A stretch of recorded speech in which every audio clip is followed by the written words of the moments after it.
الحمد لله الحمد لله نحمده ونستعينه ونستغفره ونؤمن به ونتوكل عليه ونعوذ بالله من شرور أنفسنا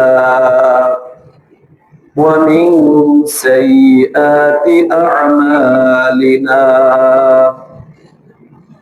من يهده الله فلا مضل له ومن يضلله فلا هادي له ونشهد أن لا إله إلا الله وحده لا شريك له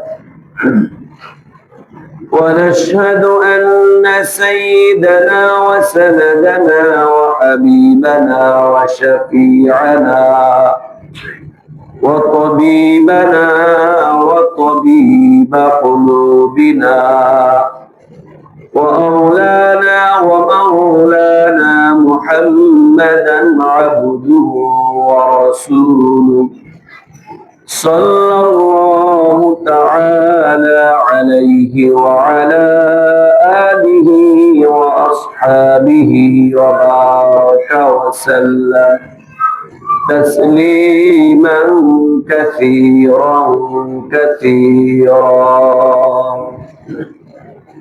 أما بعد فقد قال الله تعالى في كلامه المجيد وفي فرقانه الحميد فأعوذ بالله من الشيطان الرجيم بسم الله الرحمن الرحيم قد أفلح المؤمنون الذين هم في صلاتهم خاشعون والذين هم عن اللغو معرضون والذين هم للزكاة فاعلون والذين هم لفروجهم حافظون إلا على أزواجهم أو ما ملكت أيمانهم فإنهم غير ملومين وقال رسول الله صلى الله عليه وسلم عن خلاد بن رافع رضي الله عنه قال له رسول الله صلى الله عليه وسلم ارجع فصل فإنك لم تصل فرجع فصلى كما صلى ثم جاء فسلم على النبي صلى الله عليه وسلم فقال له ارجع فصل فإنك لم تصل فقال له في الثالثة والذي بعثك بالحق ما أحسن غير هذا فعلمني أو كما قال عليه الصلاة والسلام صدق الله مولانا العظيم وصدق رسوله النبي الأمي الكريم ونحن على ذلك لمن الشاهدين والشاكرين والذاكرين والحمد لله رب العالمين আমরা সকলে মুহাব্বতের সহিত দুরূদ ইব্রাহিম পড়ি اللهم صل على محمد وعلى آل محمد كما صليت على إبراهيم وعلى آل إبراهيم إنك حميد مجيد اللهم بارك على محمد وعلى آل محمد كما باركت على إبراهيم وعلى آل إبراهيم إنك حميد مجيد صدق الله العظيم محترم معزز সম্মানিত মুসল্লি کرام আসসালামু আলাইকুম ওয়া রাহমাতুল্লাহি ওয়া বারাকাতুহু। আমরা সর্বপ্রথম মহান আল্লাহ পাকের দরবারে অন্তর থেকে শুকরিয়া আদায় করি যে আল্লাহ রাব্বুল আলামিন আমাদেরকে বিভিন্ন ব্যস্ততা থেকে ফারেক করে আল্লাহর ঘর মসজিদে সকলের আগে আগে আসার বসার তৌফিক দিয়েছেন। এই জন্য আমরা অন্তর থেকে শুকরিয়া আদায় করি আলহামদুলিল্লাহ। মুহতারাম হাজিরিন, আল্লাহ রাব্বুল আলামিন একমাত্র খালিক আর সমস্ত কিছু মাখলুক। আল্লাহ রাব্বুল আলামিন সৃষ্টিকর্তা আর সমস্ত কিছু সৃষ্টি। আল্লাহ রাব্বুল আলামিন ছাড়া সবকিছু ধ্বংসশীল, সবকিছু ধ্বংস হয়ে যাবে, সবকিছুর শেষ আছে, কিন্তু আল্লাহ রাব্বুল আলামিনের শেষ নাই। সর্বদা থেকে আছেন, ছিলেন, আছেন, সর্বদা থাকবে, আর সবকিছু ধ্বংস হয়ে যাবে। কুল্লু মান আলাইহা ফান, যা কিছু আছে আমরা দেখি আর না দেখি সমস্ত কিছু ধ্বংস হয়ে যাবে।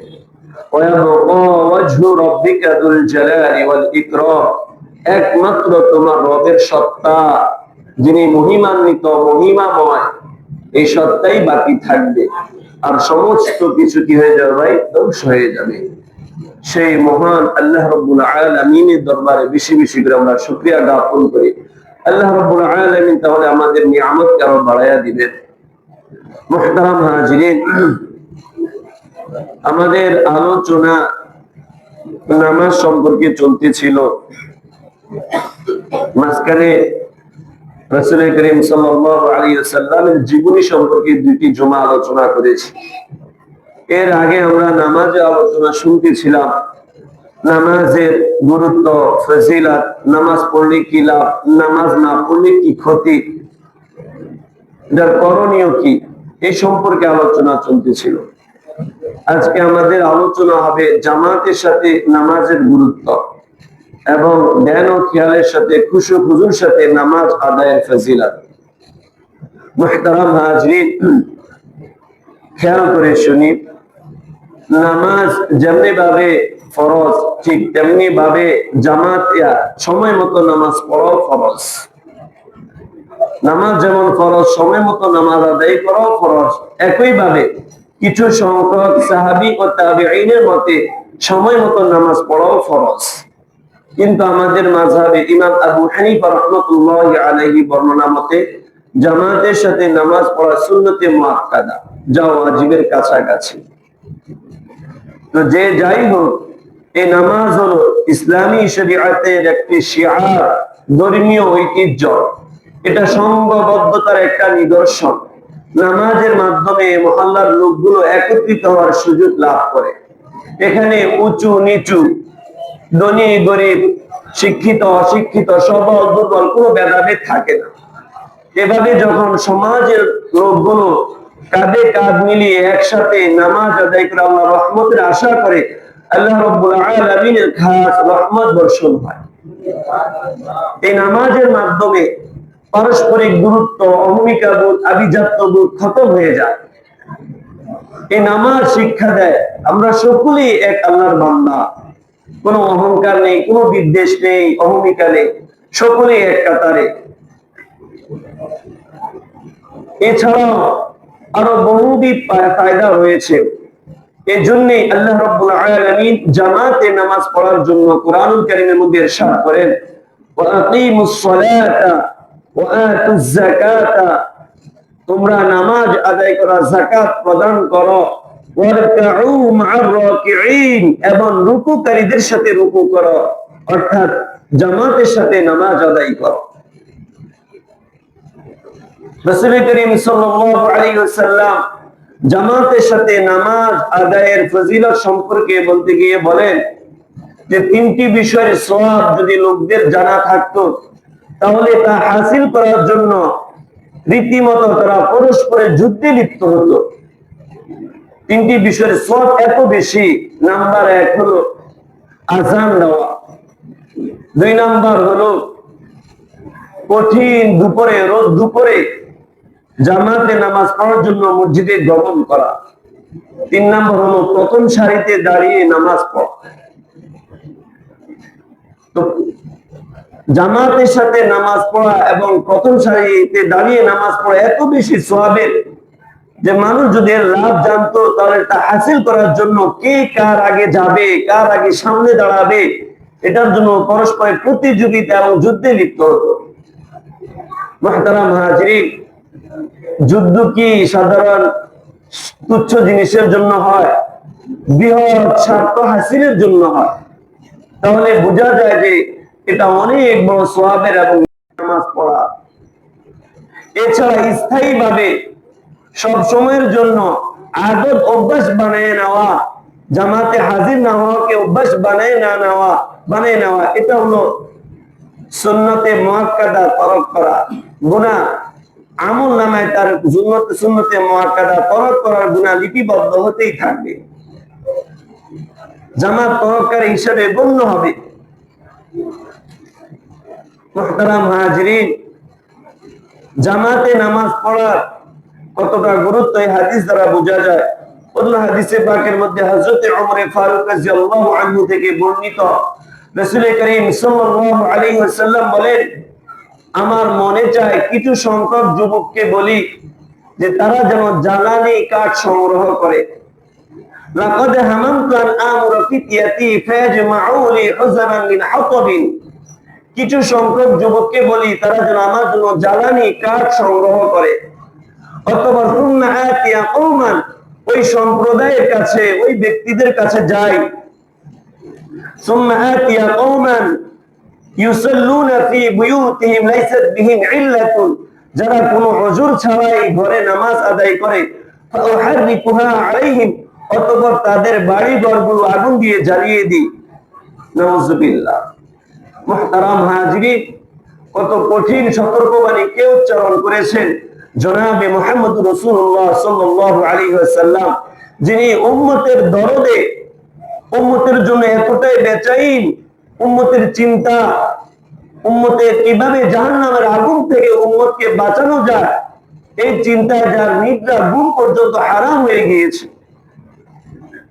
শান্তি, ভোগ বিলাস, ঘুম পর্যন্ত বিচ্ছিন্ন হয়ে গিয়েছে।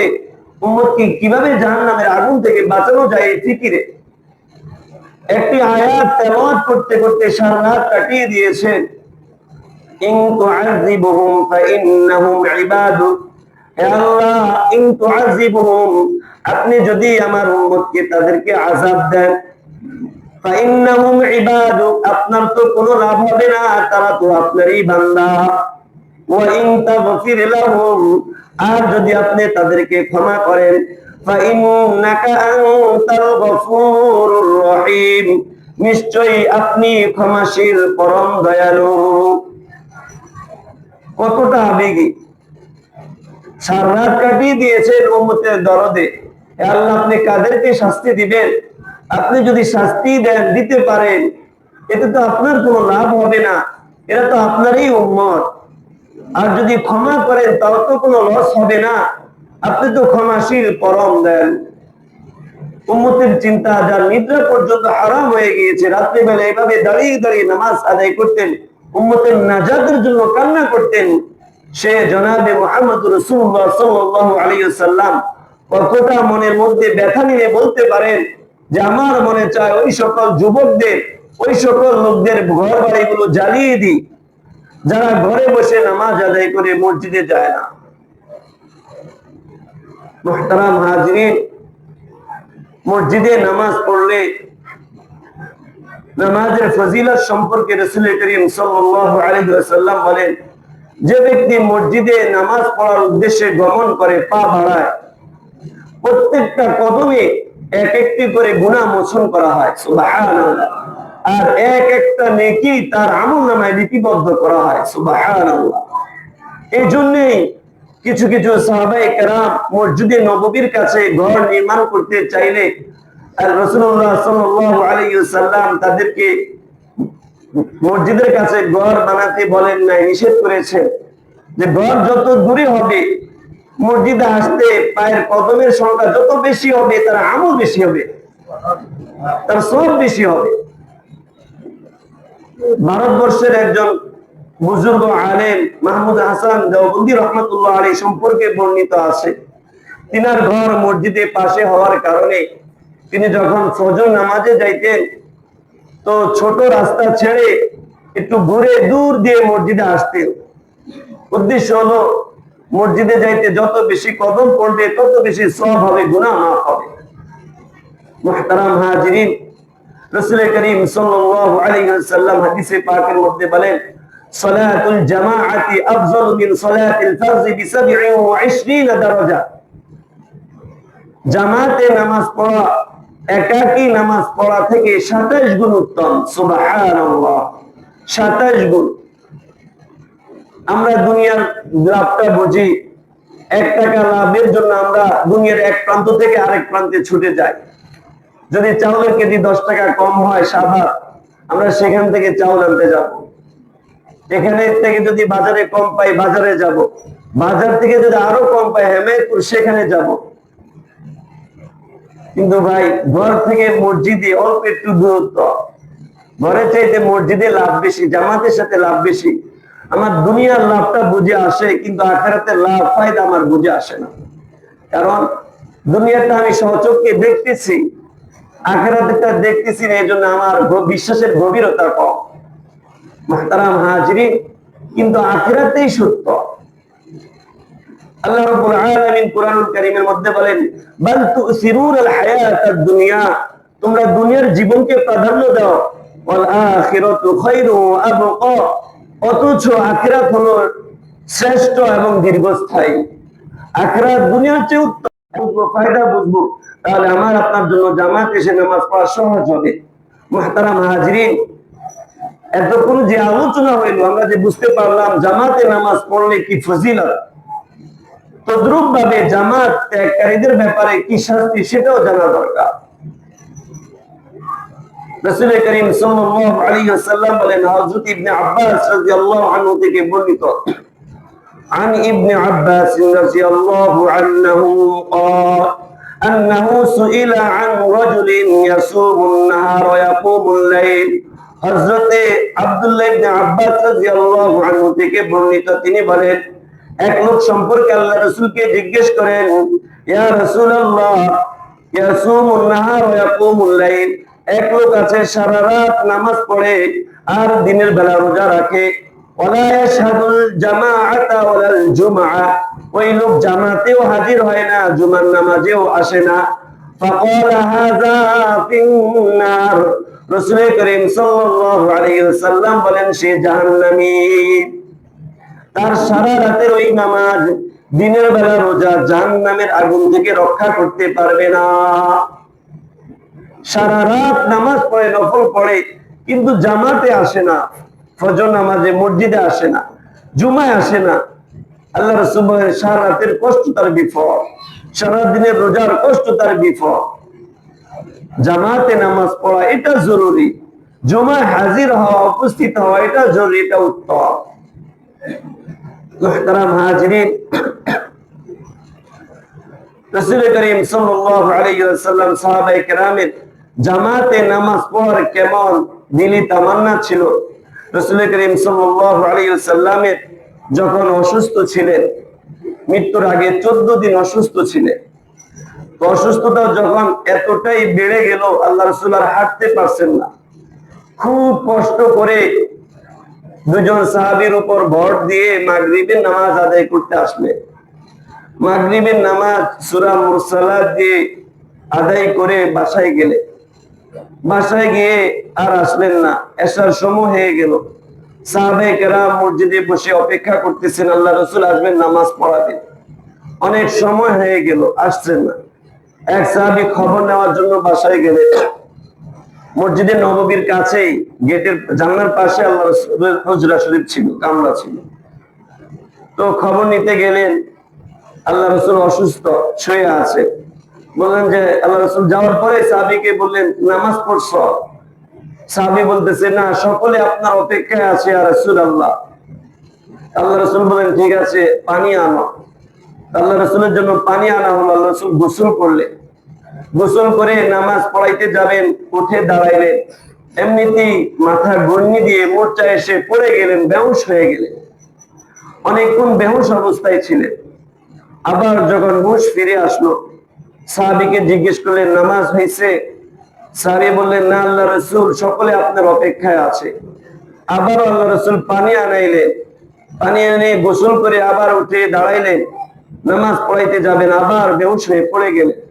এভাবে তিনবার পড়ে যাওয়ার পর রাসূল করিম সাল্লাল্লাহু আলাইহি ওয়াসাল্লাম বলেন মুরু আবা বকরিন ফালিয়ুসাল্লি বিন-নাস, যাও আবু বকরকে গিয়ে বলো সে যেন লোকদেরকে নিয়ে নামাজ আদায় করে।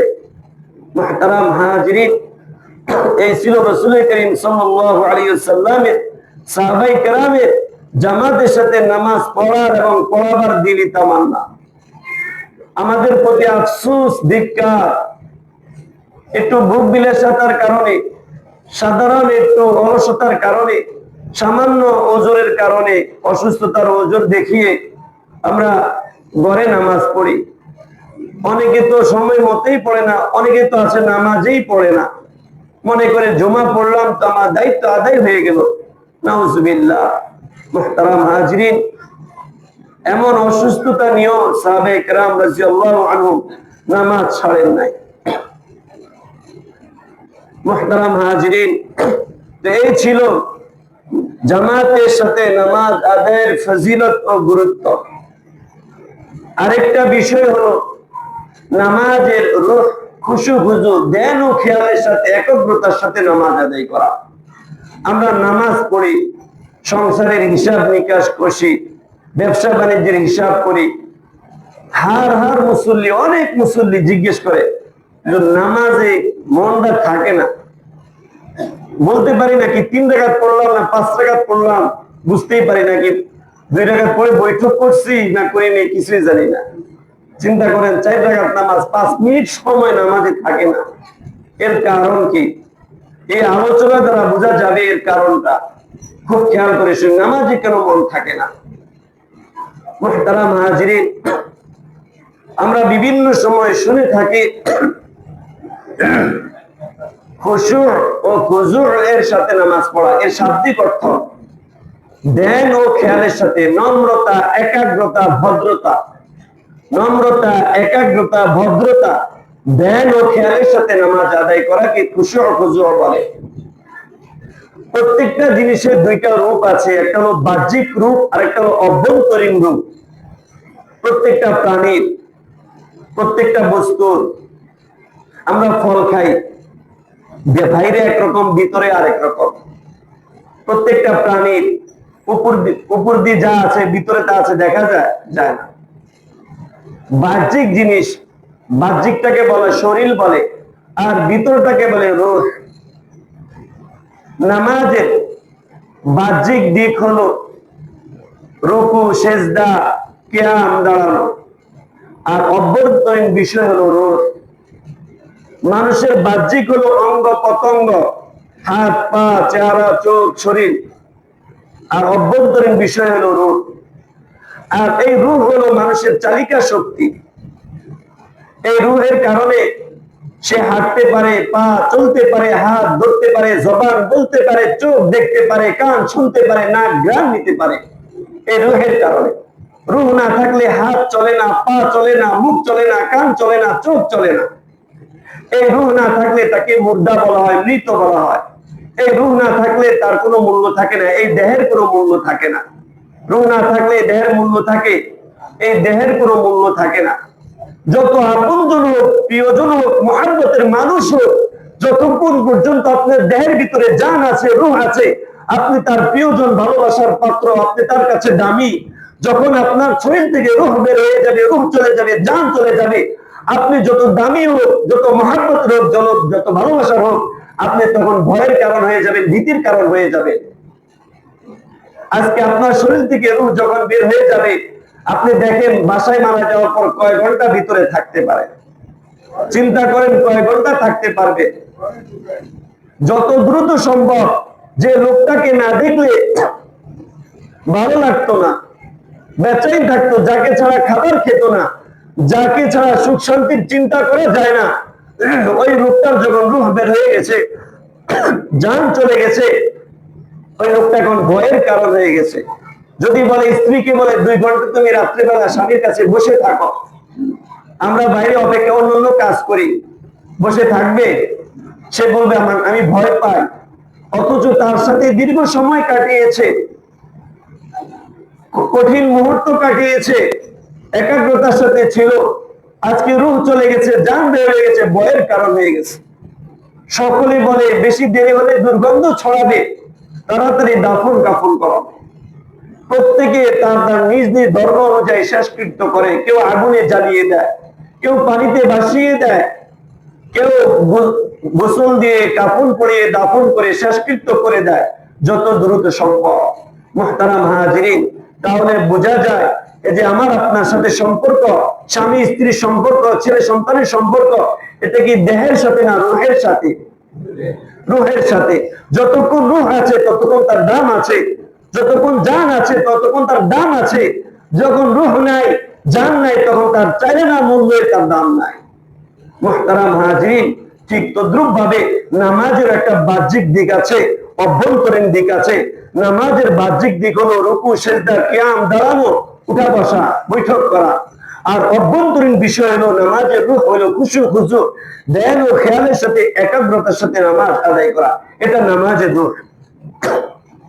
মানুষের শরীরের ভিতর রূহ না থাকলে যেভাবে শরীরের কোনো মূল্য থাকে না, দাম থাকে না, ঠিক তদ্রুপ ভাবে নামাজের ভিতরে রূহ না থাকলে, ধ্যান ও খেয়াল, একাগ্রতা, মনোযোগ না থাকলে এই নামাজেও আল্লাহর পাকের কাছে কোনো মূল্য নাই।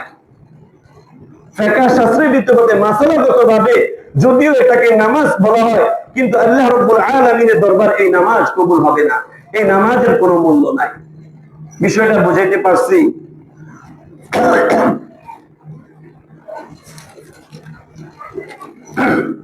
মুহতারাম হাজিরিন,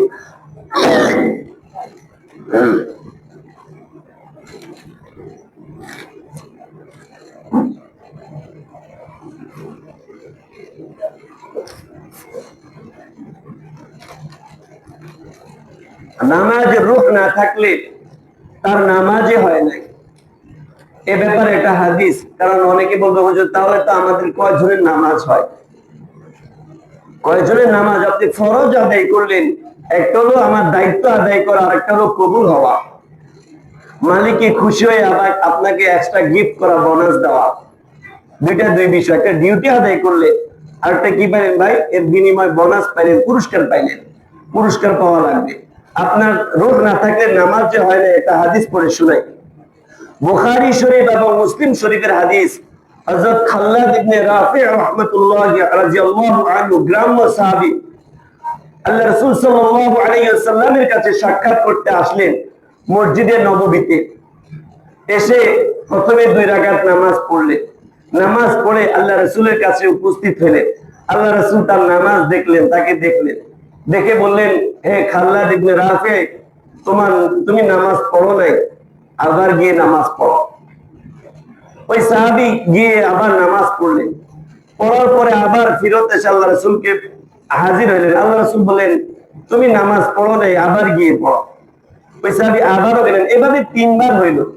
3 বারের পরে ওই সাহাবী বলতেছে, আল্লাহ রাসূল, ওই সত্তার কসম যে সত্তা আপনাকে প্রেরণ করেছে, সত্য দিয়ে আমি এর চেয়ে উত্তম নামাজ পড়তে পারি না, আপনি আমাকে শিখায়া দেন। ওই সাহাবী তো নামাজ পড়ছে, কিন্তু আল্লাহ রাসূল কি বলে? তুমি নামাজ পড়ো নাই। قال رسول الله صلى الله عليه وسلم ارجع فصل فإنك لم تصلي। হে সাহাবী, তুমি ফিরে যাও, ফাসাল্লি, নামাজ আদায় করো, فإنك لم تصلي, তুমি নামাজ পড়ো নাই। فرجع فصلى كما صلى, ওই সাহাবী ফিরে গেলেন, পুনরায় আবার নামাজ পড়ে আবার ফিরে আসলেন। قال رسول الله صلى الله عليه وسلم ارجع فصلي فإنك لم تصلي, তুমি ফিরে যাও, নামাজ পড়ো, তুমি নামাজ পড়ো নাই। فقال له في الثالثة তৃতীয়বার ওই সাহাবী বললেন ওয়াল্লাযী বা'আসাকা বিল হাক্কি, ওই সত্যের কসম যিনি আপনাকে সত্য দিয়ে প্রেরণ করেছেন, মা আহসানা গায়রা হাযা, আমি এর চেয়ে ভালো নামাজ পড়তে পারি না, ফাআল্লিমনি ইয়া রাসূলুল্লাহ, হে আল্লাহর রাসূল আপনি আমাকে নামাজ শিখায়া দেন। তারপর আল্লাহ রাসূল তাকে নামাজ শিখায়া দিলেন, তারপর নামাজ পড়লেন। তাহলে কি বুঝলেন ভাই? আমরা যে নামাজ পড়ি 4 রাকাত নামাজ 2 মিনিটে 3 মিনিটে পড়ে শেষ করি, হুজুরে যদি একটু বড় কেরাত পড়ে তো মাথা পুরো গরম হয়ে যায়, এই হুজুর চলবো না, অমন শেষ নাই, অমন শেষ নাই, প্রচন্ড রৌদ্র গরম, আবার হয়েছে বিশাল এক সূরা, এমনি সময় বড় সূরা পড়া, কত কিছু, আর সেজদার পর সেজদা, রুকুর পর রুকু, রুকু থেকে উঠিয়ে দাঁড়ানো ওয়াজিব, কিছু সময় দাঁড়িয়ে থাকা লাগে, এক সেকেন্ড হলেও দাঁড়াইতে হয়। আপনি যদি সোজা হয়ে না দাঁড়ান তাহলে এই ওয়াজিব ছেড়ে দিলেন। 2 সেজদার মাঝখানে সোজা হয়ে বসা, তারপরে দ্বিতীয় সেজদা করে সোজা হওয়া, 1 সেকেন্ডের জন্য হলেও এটা ওয়াজিব, যদি আপনি ছেড়ে দেন তাহলে ওয়াজিব ছেড়ে দিলেন। ইচ্ছাকৃত কেউ যদি নামাজের মধ্যে কোনো ওয়াজিব ছেড়ে দেয় তাহলে তার নামাজ হয় না, নামাজ নষ্ট হয়ে যায়। ভুলবশত যদি কোনো ওয়াজিব ছেড়ে দেয় তাহলে তার জন্য ওই ক্ষতিপূরণের জন্য সাহু সিজদা করতে হয়। তাহলে চিন্তা করেন আমার জীবনে কত নামাজ পড়লাম, কত ওয়াজিব আমি তরক করলাম। মুহতারাম হাজিরিন, আল্লাহ রাব্বুল আলামিন আমাদেরকে ধ্যান ও খেয়ালের সাথে একাগ্রতার সাথে নামাজ পড়ার তৌফিক দান করুন। হযরত আবু হুরায়রা রাদিয়াল্লাহু আনহু বলেন, নাহানি খলিলি আন সালাসিন, আমার বন্ধু আমাকে 3টা জিনিস থেকে নিষেধ করেছেন। আন আন উনতরা নাকরাবিক, কুকুরের ন্যায় পা বিছিয়ে বসতে, ওয়ান ইফতারাশা ইফতিরাশা ইফতিরাশা সা'লাবি, শিয়ালের ন্যায় হাত বিছিয়ে বসতে, শিয়ালের ন্যায় এভাবে সামনে হাত দিয়ে কুকুরের ন্যায় এভাবে বসতে রাসূল করিম সাল্লাল্লাহু আলাইহি ওয়াসাল্লাম নিষেধ করেছেন। রাসূল করিম সাল্লাল্লাহু আলাইহি ওয়াসাল্লাম বলেন, সাল্লু কামা রাআইতুমুনি উসাল্লি, আবার সাহাবীরা তোমরা ওইভাবেই নামাজ আদায় করো যেভাবে আমাকে নামাজ আদায় করতে দেখো। আর সাহাবায়ে কেরাম রাদিয়াল্লাহু আনহু সম্পর্কে বর্ণিত আছে, যখন তিনারা নামাজে দাঁড়াইতেন কান্না আলা রুসিহিম আত-তাইর, যেন পাখি তাদের মাথার উপর কাঁধের উপর বসে আছে, স্থির ভাবে দাঁড়িয়ে আছে, এটা কি মানুষ না কাঠ না গাছ বুঝতেই পারে না। যখন রুকুতে যায় সেম একই অবস্থা, এটা কি পশু পাখি না মানুষ? ভাই আমি চিন্তা করলাম এমনিতেই দাঁড়িয়ে আছি, যদি নামাজ আদায় করি তাহলে বেশি ভালো হবে। ওই সাহাবী নামাজে বললেন, আমি নামাজে দাঁড়ায় সূরা কাহফ পড়তেছিলাম, আমার মন চাইতেছিল না, এত ভালো লাগতেছে যে সূরা কাহফ শেষ করে দিব। ওই সাহাবী বলে, আমার এটা ভালো লাগলো না যে আমি সূরা শেষ না করে নামাজ শেষ করব। এদিকে তীরের পর তীর নিক্ষেপ, তার শরীর পুরো জাজরা হয়ে গিয়েছে, পড়ে যাবে, মরে যাওয়ার উপক্রম, আর বেশি সময় নাই। এ হলো সাহাবীর নামাজের কি স্বাদ, নামাজের কি অবস্থা। মুহতারাম হাজিরিন, হযরত আলী রাদিয়াল্লাহু আনহুর পায়ের মধ্যে একটা তীর বিদ্ধ হয়েছে। তীরের ফলা হলো এরকম বাঁকা থাকে, সামনের দিকটা এরকম থাকে। তো এটা যখন শরীরে ঢুকে অপর প্রাণ দিয়ে বের হয়ে যায়, তো এটা পিছন দিয়ে ব্যাগ দিয়ে টানা যায় না, তাহলে মাংস হাড় সব ছিঁড়ে বেরিয়ে আসবে, রক ছিঁড়ে আসবে। এটা কাটা লাগবে, অন্য কোনো অপারেশন করতে হবে। আগে তো অপারেশন ছিল না, অনেক চেষ্টা করলেন, খুলতে পারেন না। অন্যান্য সাহাবীরা বললেন, দাঁড়াও, যখন নামাজে দাঁড়াইবো তখন পারা যাবে। কারণ সাহাবীরা যখন নামাজে দাঁড়ায় তখন আর কোনো খবর থাকে না। হযরত আলী রাদিয়াল্লাহু নামাজে দাঁড়ায় গেলেন, 2-3 জন সাহাবী মিলে টেনে তারপর ওই তীর পায়ের থেকে খুললেন, বুঝতেই পারলেন না। নামাজ শেষে বলতেছে, তোমরা এখানে কেন? বললে যে আপনার পায়ের থেকে তীর খুলে ফেলছি, পায়ের থেকে তীর খুলে ফেলছে। এর আগে খুব চেষ্টা করলো, খুলতে পারে না। হযরত আলী রাদিয়াল্লাহু কোনো টেরে পাইলেন না। যখন নামাজে দাঁড়ায় তখন তাদের দিল, আকর্ষণ, তাদের দৃষ্টি এ জায়গায় আর থাকে না। আল্লাহ রাব্বুল আলামিনের সাথে কথোপকথন শুরু হয়ে যায়, দিন দুনিয়ার আর কোনো খবর থাকে না। মুহতারাম হাজিরিন, আমাকে নামাজ পড়তে হবে এভাবে। হযরত আসাম রাদিয়াল্লাহু আনহু আফগানিস্তানের বাদশা হাতেম রাহমাতুল্লাহি আলাইহি বলেন যে, ভাই কিভাবে নামাজ পড়েন আপনি? আপনি নামাজ পড়ে দোয়া করলে দোয়া কবুল হয়ে যায়। আপনি কিভাবে নামাজ পড়েন একটু শিখিয়ে দেন। হযরত হাতিম বলকি রাহমাতুল্লাহি আলাইহি বলেন, আমি যখন নামাজে দাঁড়াই তখন আমি মনে করি আমার সামনে কাবা, আমার ডাইনে জান্নাত, বামে জাহান্নাম, পা হলো আমার ফুলসিরাতের রাস্তার উপর, মাথার উপর আজরাইল বসে আছে। আর আমি মনে করি এটা আমার জীবনের শেষ নামাজ, এরপরে আর আমার নামাজ পড়ার সুযোগ হবে না। তারপরে যখন আল্লাহু আকবার বলে দাঁড়াই, খুব খেয়াল করে সূরাগুলো পড়ি, অর্থের দিকে খেয়াল করে পড়ি, মনোযোগ সহকারে নামাজ আদায় করি। আর নামাজ এভাবে পড়ি আল্লাহ রাব্বুল আলামিনের কাছে কবুলের আশায়। আবার আমার গুনার কারণে ভয় পায় আল্লাহ জানি কবুল না করে কিনা। হযরত ইসলাম রাহমাতুল্লাহি আলাইহি বলেন, আপনি কতদিন এভাবে নামাজ পড়েন? হযরত হাতিম বলকি রাহমাতুল্লাহি আলাইহি বলেন, আমি 30 বছর এভাবে নামাজ পড়ি। ইসলাম রাহমাতুল্লাহি আলাইহি তিনিও বুজুর্গ ছিলেন, তিনি কেঁদে ফেললেন। তিনি বলতেন, আয় আফসোস, জীবনে আমার একটা নামাজ আমি এভাবে আদায় করলাম। মুহতারাম হাজিরিন, এক সাহাবী আল্লাহ রাসূলকে বলেন, আল্লাহ রাসূল আমাকে একটা উপদেশ দেন। আল্লাহ রাসূল বলেন, ইদা কুনতা ফি সলাতিকা ফাসাল্লি সালাতা মুদ্দাঈন, যখন তুমি নামাজে দাঁড়াবে এটা চিন্তা করবে এটা আমার জীবনের শেষ নামাজ।